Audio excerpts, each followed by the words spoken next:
In the eerie embrace of a Texas dawn, the world was still shrouded in shadow, the crisp air carrying whispers of a night meant for revelry, but stained with malevolence. Libye Heather Lewis, a beacon of promise and vitality, lay lifeless against the cold, unyielding leather of her car seat, a tragic tableau of innocence shattered.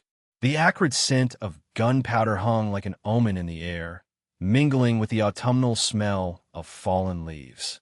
Just hours before, she had been the embodiment of youth and hope, her laughter mingling with the music of a Halloween party, unaware of the dark specter trailing her, the ex-boyfriend whose love had twisted into an insidious obsession. This is the chilling tale of a pursuit that would see lawmen scouring the shadowy backroads for a phantom of rage, a tale woven with the dreams of a young woman whose life was cruelly truncated by jealousy from which there was no escape.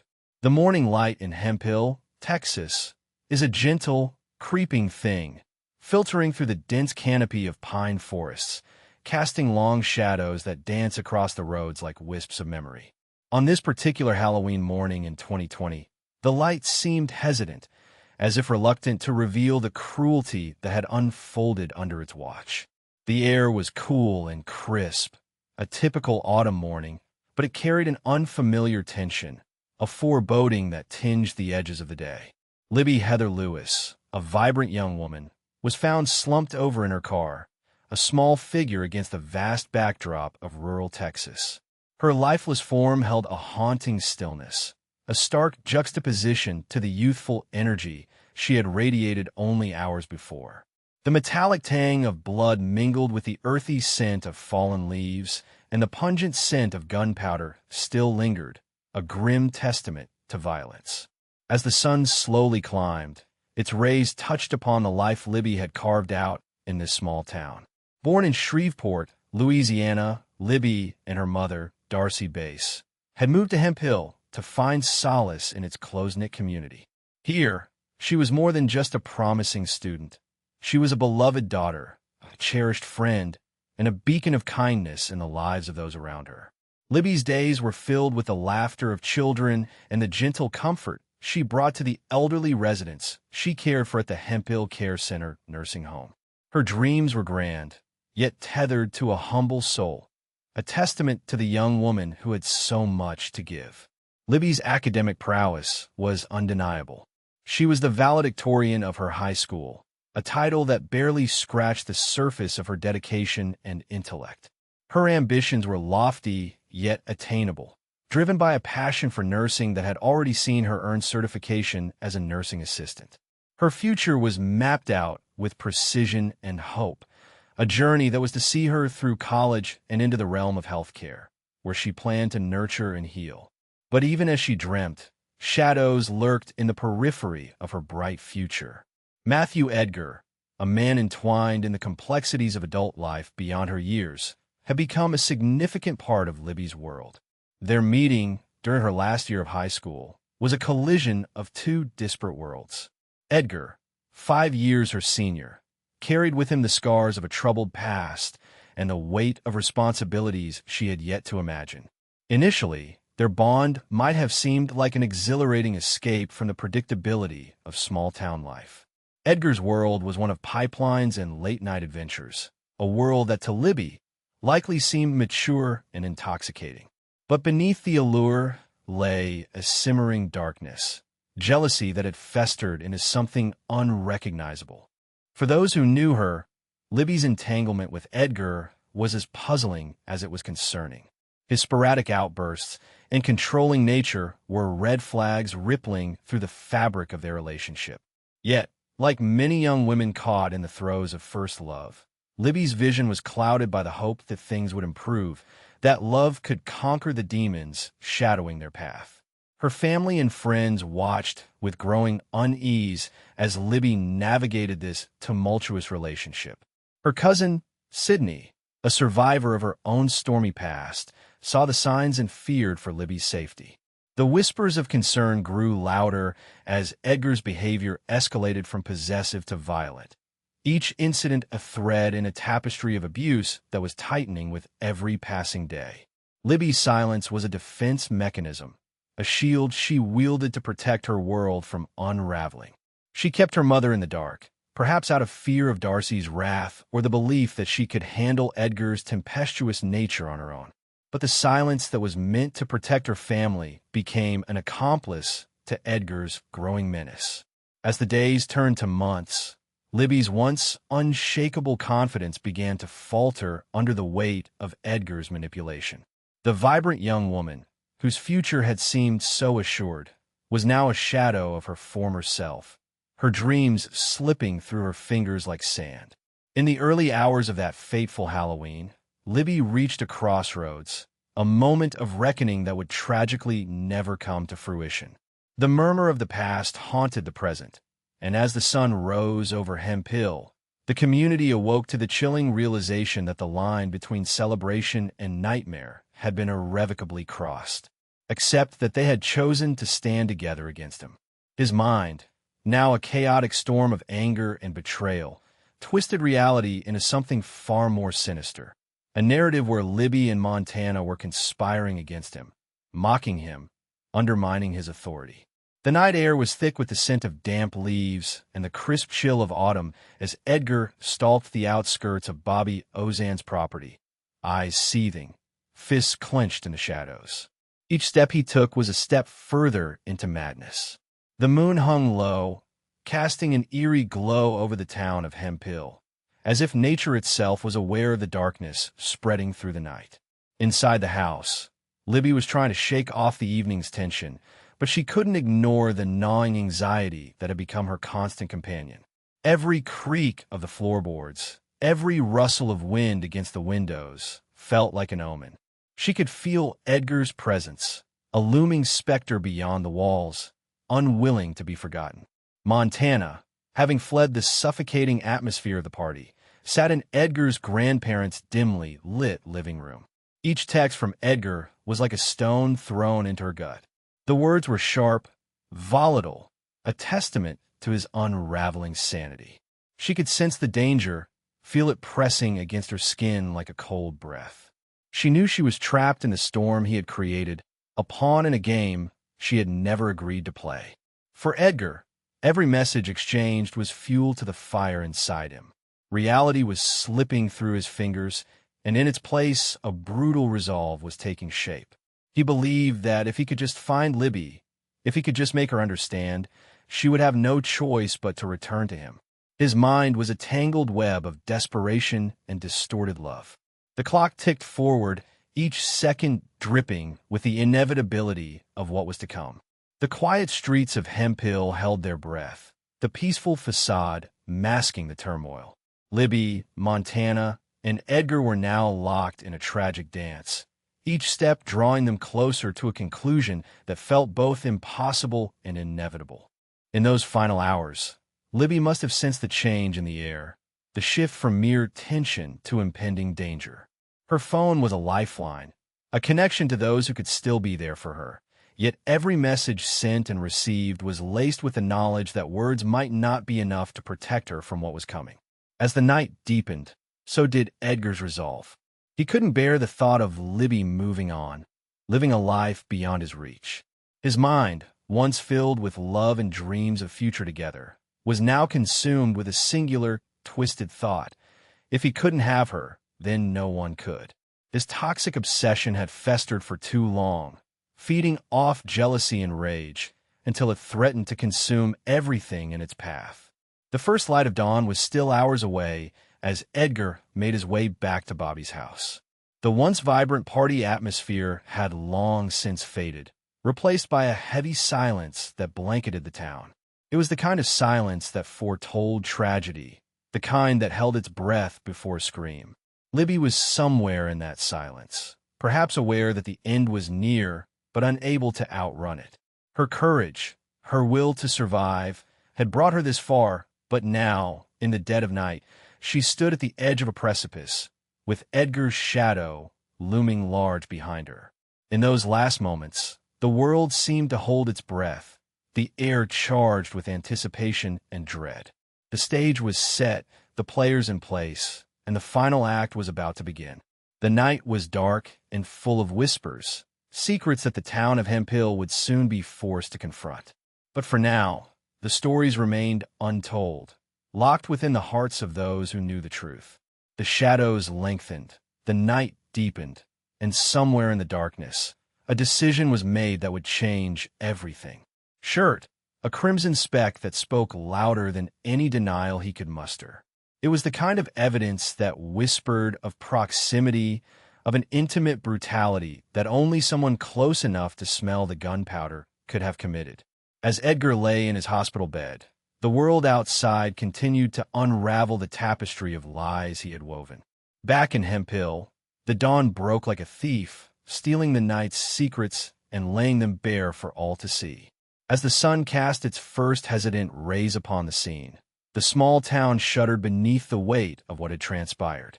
The air was thick with anticipation and the smell of damp earth, the morning dew mixing with the coppery tang of blood that still clung to the grass.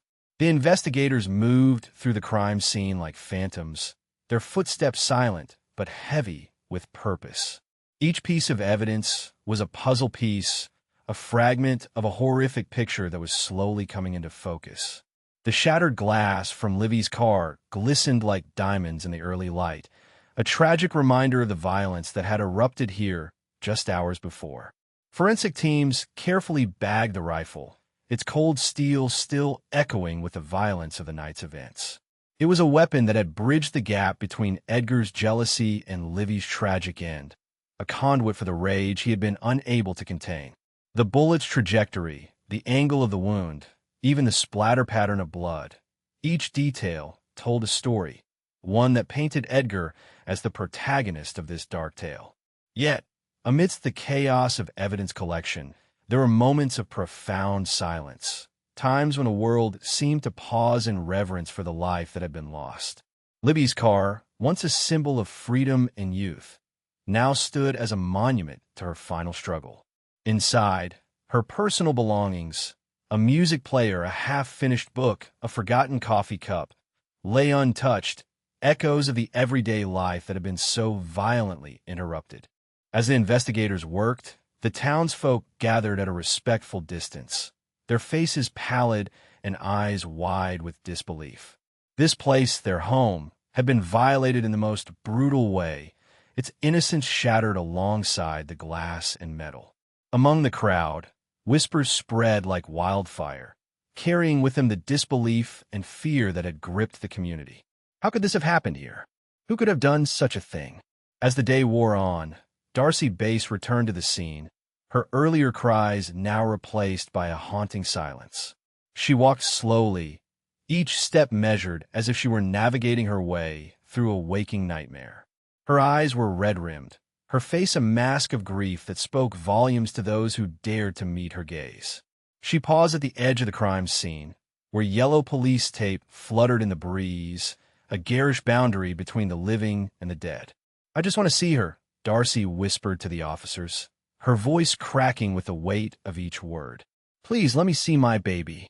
But the officers, bound by protocol and the knowledge of what lay beyond the tape, could only shake their heads, their expressions a mixture of sympathy and firm resolve. Darcy's shoulders slumped under the burden of their refusal, and she turned away, her heart broken but her spirit unyielding. As the world continued its inexorable march forward, the town of Hemphill was left to grapple with the shadows that had crept into its midst. The investigation would continue, the truth would inevitably unfold, and justice, in whatever form it took, would come. But for now, the morning breeze carried with it the echoes of a life cut too short, and the promise that the story, Livye's story, was far from over. The morning air was suffused with a chill that seemed to seep into the very bones of Hemphill's townsfolk, a stark contrast to the warmth of the sun that tried, in vain, to bring life to the somber streets. The trial of Edgar Lane had cast a pall over the town, a shadow that whispered of betrayal, violence, and lingering questions that had yet to find answers.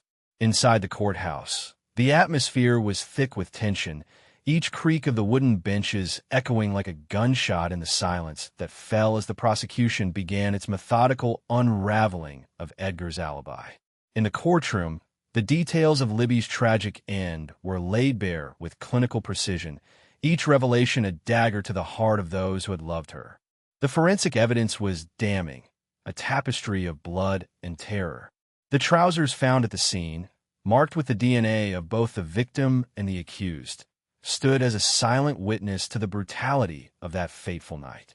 The medical examiner's testimony painted a grim picture, each word a reminder of the fight Libby had put up in her final moments. Defensive wounds on her arms told a story of desperation and courage, of a young woman who had tried to fend off the inevitable. But it was not just the physical evidence that painted Edgar as the villain of this tale. The digital trail left by his mobile phone was a ghostly breadcrumb path leading directly to the scene of the crime, a silent accuser that spoke louder than any witness. His claims of innocence were undermined by cold, hard data, the pinging of cell towers as damning as any confession. Even Edgar's own words, spoken in a fit of whiskey-fueled rage at a Halloween party, resonated through the courtroom. "I'm going to kill y'all," he had shouted, his voice a prelude to the violence that would later unfold. Yet, amidst the overwhelming evidence, a dark undercurrent flowed, one that hinted at truths yet uncovered. The townspeople whispered of Montana Backel, whose involvement in the night's events remained a muddied enigma. Her polygraph results were a tangled web of contradictions, each failed question a ripple in the pond of doubt that surrounded her. The image of her erratic tapping and shifting eyes as she faced the test played on the minds of those who heard of it, a haunting reminder that the full story had yet to be told. Montana's ambiguous answers left investigators in a frustrating limbo. Her reaction to questions about covering for someone responsible for Libby's death was particularly telling, a nonverbal dance of deceit and fear. But no matter how suspicious her behavior, the lack of concrete evidence left her free, a figure of mystery shrouded in the fog of unproven guilt. Outside the courthouse, the town wrestled with its own demons. Darcy Bass, Libby's mother, had become a symbol of the community's grief and anger. Her confrontation with Edgar at the convenience store was still the talk of every diner and bar, the image of her swinging a chain at his truck as vivid in the townsfolk's minds as the day happened.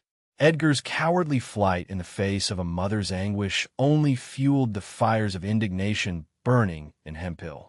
His decision to press charges against Darcy revealed a character more concerned with self-preservation than with an ounce of human compassion. As the trial unfolded, the courtroom became a theater of human emotion. Each testimony, each piece of evidence presented, was a step closer to the truth, yet the shadows cast by doubt and deception loomed large. The story of Libby's death was far from over, and in the quiet corners of Hemphill, the whispers continued, a persistent hum beneath the bright facade of everyday life. The promise of justice was a fragile hope, but for now, it was the only light in the deepening gloom that had settled over the town. The air was thick with tension as the residents of Hemphill gathered at the courthouse, their breath forming clouds in the frigid January chill. The town was enthralled to the spectacle of the trial, the proceedings a grim play that held both the dread of tragedy and the promise of justice. Inside, the courtroom was a battleground of emotions, the wooden benches filled with the scarred souls of Libby Lewis's family and friends, their faces etched with pain and a yearning for retribution. The spotlight shone uncomfortably on Edgar, seated stoically in the defendant's chair. His demeanor was unervingly composed, a blank canvas that revealed nothing of the tumultuous soul accused of a heinous crime. Yet the absence of emotion on his face was a stark contrast to the sea of grief and anger that filled the room, each person hoping to glean some semblance of remorse from the man at its center. The prosecution painted Edgar as a figure of jealousy and wrath, a man who could not bear to see Libby slip through his fingers, while the defense clung desperately to their narrative of insufficient evidence. The third day of the trial dawned with a disquieting revelation. Edgar had vanished. His absence was a razor slicing through the heart of the proceedings, leaving a gaping wound in its wake. His mother's tearful confession of a missing gun and her son's disappearance cast a shadow darker than any that had come before, and the empty chair was a glaring testament to his cowardice and disdain for justice. The proceedings continued, a rarity in such grave matters, and the jury, shaken, yet resolute, delivered their verdict. Guilty. The word hung in the air, a dense fog of finality that enveloped the room. Despite his absence, Edgar's fate was sealed, his sentence a lifetime to ponder the darkness he had sown. Yet the chapter was far from closed. Edgar was a specter at large, and the pursuit of justice was a relentless tide that would not ebb. For Darcy Bass, Libby's mother, Edgar's flight was a fresh laceration on an already wounded heart. The manhunt was an arduous marathon, a grueling testament to determination and community spirit. Darcy, undeterred by the seeming impossibility of her task, became a beacon of resolve. Her homemade wanted posters and social media campaign a cry for her daughter's memory that resonated far and wide. The chill of December brought with it a storm, both in nature and in justice. Under the cover of night, law enforcement converged on a clandestine hideout, the pounding rain an eerie accompaniment to their cautious advance. The crackle of lightning illuminated their target, a man lighting a cigarette, the glow momentarily revealing the face that had so long eluded them. Edgar was apprehended with an irony that bordered on poetic, his calm demeanor a stark and final act of defiance. Cindy Hogan's arrest was a bitter confirmation of suspicion. The network of aid that had shielded Edgar for months now fractured and exposed. For Darcy, the capture was a bittersweet victory, a balm to her grief that could never fully heal the wound of her daughter's absence. The courtroom was once more a stage, this time for the final act, a formal sentencing that underscored the weight of Edgar's crime. Libby's family faced him, their words a powerful testament to the devastation his actions had wrought. Edgar's impassive response only fueled the fire of their righteous anger and sorrow. As Judge Payne delivered the sentence, the gavel struck not only the end of the trial, but the beginning of a legacy, one where Libby's life, though cruelly curtailed, would continue to inspire and support others. In the aftermath, Darcy's resolve shifted to preservation, a scholarship in Libby's name, a light in the darkness that stains the memory of Hemphill. The community stood united, determined to honor Libby not for the tragedy of her death, but for the beauty and warmth of her life. Through their collective effort, her story lived on, an enduring light against the shadows of violence and loss. In a storm's fury, justice converged upon Edgar, whose year-long evasion ended in a flash of lightning and cuffs.